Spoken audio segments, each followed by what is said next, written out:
Selamat siang dan salam sejahtera buat kita semua. Nama saya Rosemary Simanjuntak, NPM 1914370507. Di sini saya akan mempresentasikan sistem pakar diagnosa dampak pengguna softLens menggunakan metode backward chaining. Abstraknya, softLens adalah sejenis lensa yang dibuat dari bahan yang bersifat lunak, yaitu silikon hidrogen. Pengguna softLens dalam jangka waktu lama dapat berpotensi menyebabkan iritasi mata, mata merah, dan infeksi. Untuk itu diperlukan sebuah sistem pakar untuk membantu mendiagnosa dampak penggunaan softLens.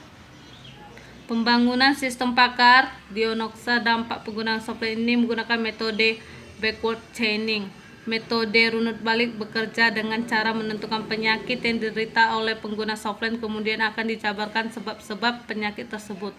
Dari hasil penelitian dapat disimpulkan bahwa sistem pakar ini mempermudah pengguna softLens untuk melakukan diagnosa dampak pengguna softLens berdasarkan gejala yang dialami.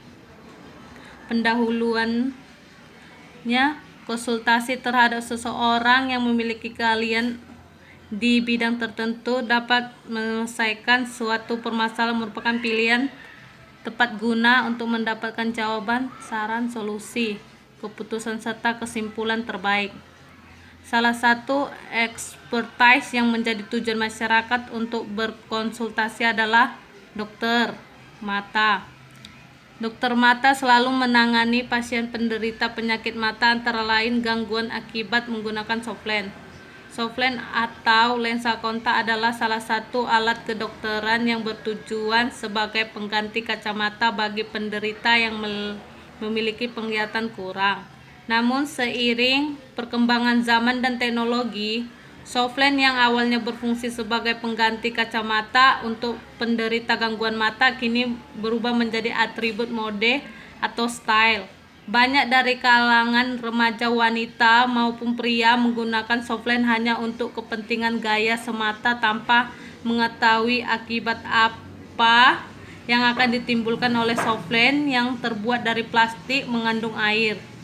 Jika konsumen menggunakan dalam waktu relatif lama, maka softLens akan menyerap air di permukaan mata. Hal ini lah yang dapat menyebabkan mata perih dan gangguan lainnya.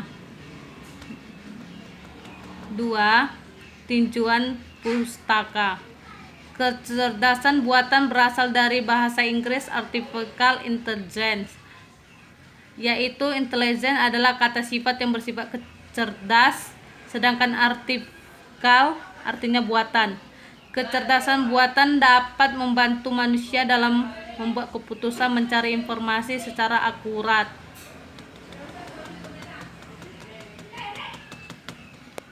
atau membuat komputer lebih mudah digunakan dengan tampilan yang menggunakan bahasa natural sehingga mudah dipahami. Salah satu bagian dari sistem kecerdasan buatan adalah sistem pakar, di mana sistem pakar adalah bagian dari ilmu kecerdasan buatan yang secara spesifik berubah menjadi mendopsi kepakaran seseorang di bidang tertentu ke dalam suatu sistem atau program komputer. Struktur sistem pakar.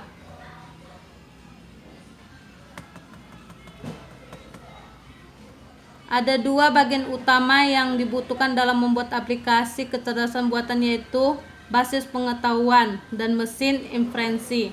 Lingkungan pengembangan dimasukkan untuk pengembangan pakar ke dalam lingkungan sistem pakar, sedangkan lingkungan konsultasi digunakan oleh pengguna yang bukan pakar guna memperoleh pengetahuan pakar. Istilah ini muncul karena untuk memecahkan masalah, sistem pakar menggunakan pengetahuan seseorang pakar yang dimasukkan ke dalam komputer.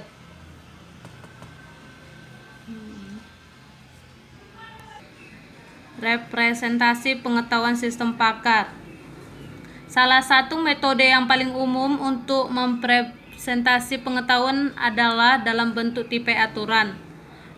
Knowledge base atau basis pengetahuan merupakan hasil akuisisi dan representasi pengetahuan dari seorang pakar. Basis pengetahuan berisi pengetahuan-pengetahuan dalam penyelesaian masalah. Ada dua bentuk basis pengetahuan yang umum digunakan, yaitu penalaran berbasis aturan, yang itu pengetahuan direpresentasikan dengan menggunakan aturan berbentuk if then. Penalaran ini digunakan jika terdapat sejumlah pengetahuan pakar pada suatu permasalahan tertentu dan pakar dapat melakukan penyelesaian secara berurutan. Kedua, penalaran berbasis kasus. Artinya, basis pengetahuan akan berisi solusi-solusi yang telah dicapai sebelumnya, kemudian diturunkan suatu solusi untuk keadaan yang terjadi sekarang. Ketiga, metode pengembangan sistem. Dalam metode penelitian menggunakan model waterfall yang terdiri dari beberapa fase dalam pengembangan sistem, yaitu perencanaan, analisis, desain sistem, pengujian dan implementasi, serta pemeliharaan. Pada fase desain sistem, pakar adalah beberapa tools yang digunakan untuk membangun sistem ini. Alat yang digunakan dengan menggunakan model pendekatan struktur. Konteks diagram. Konteks diagram menggambarkan desain sistem secara keseluruhan atau secara umum, di mana sistem ini terdiri dari entitas pakar dan admin. Masukkan kemudian diproses oleh sistem dan menghasilkan keluaran. Seperti ini bentuk diagramnya. Data flow diagram level 0. Data flow diagram level 0 menggambarkan orang yang menggunakan sistem selanjutnya diproses oleh sistem, kemudian data disimpan pada data store. Dari data yang telah disimpan tersebut dapat dipanggil kembali sesuai dengan keperluan pengguna sistem, seperti yang terlihat pada gambar ini.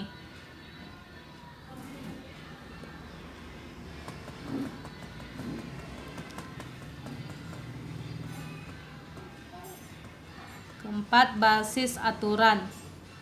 Basis pengetahuan dalam mempresentasikan pengetahuan yang berupa faktor-faktor gejala, jenis gangguan supply, serta solusi menggunakan kaidah produksi yang ditulis dalam bentuk jika sama dengan sampai maka atau if then.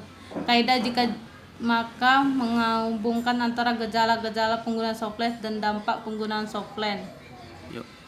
Proses yang dilakukan pada fase basis pengetahuan dipresentasikan dengan langkah-langkah berikut, yaitu 1. Menentukan tabel basis pengetahuan. 2. Menyusun rules atau aturan gejala. 3. Menentukan tabel keputusan dan membuat pohon keputusan. Proses ini terlihat pada tabel ini. Proses ini terlihat pada tabel 1, 2, dan 3. Pohon keputusan. Meskipun kaidah secara langsung dapat dihasilkan dari tabel keputusan, tetapi untuk menghasilkan kaidah yang efisien terhadap suatu langkah yang harus ditempuh, yaitu membuat pohon keputusan. Pohon keputusan yang dibuat harus sesuai dengan metode yang digunakan, yaitu backward chaining. Pengujian sistem. Pengguna program ini dapat mengidentifikasi informasi yang terkait dalam sistem pakar, mendiagnosa dampak penggunaan software. Untuk lebih jelas dapat dilihat pada gambar berikut. Mendiagnosa dampak pengguna software. Jika melakukan diagnosa, maka pengguna masuk ke form diagnosa pengisian data pasien. Jika suatu sudah selesai, maka lanjut menentukan tombol diagnosa, lalu pilih jenis penyakit, dan selanjutnya akan masuk ke form pertanyaan. Form pernyataan. Form pertanyaan ini akan menentukan segala apa saja yang terlihat dari penyakit pada penderita penggunaan software. Terlihat pada gambar seperti ini. Form hasil diagnosa. Form ini menggunakan tahap akhir dan proses pertanyaan yang berisikan solusi dan keterangan mengapa terkena penyakit tersebut. Terlihat pada gambar 10.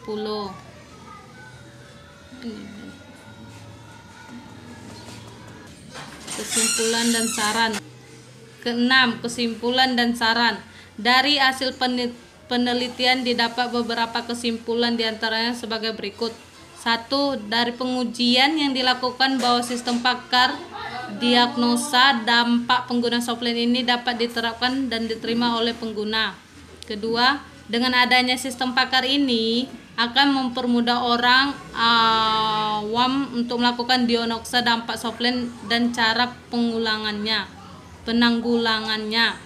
3. Implementasi dalam inferensi menggunakan metode backward chaining sehingga dapat dengan mudah mengetahui gejala-gejala yang dialami pasien dalam mendiagnosa dampak penggunaan softlens.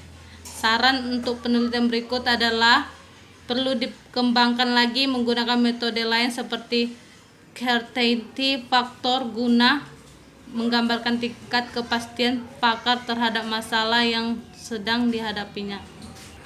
Demikian presentasi dari saya mengenai sistem pakar diagnosa dampak penggunaan softlens menggunakan metode backward chaining. Sekian dan terima kasih.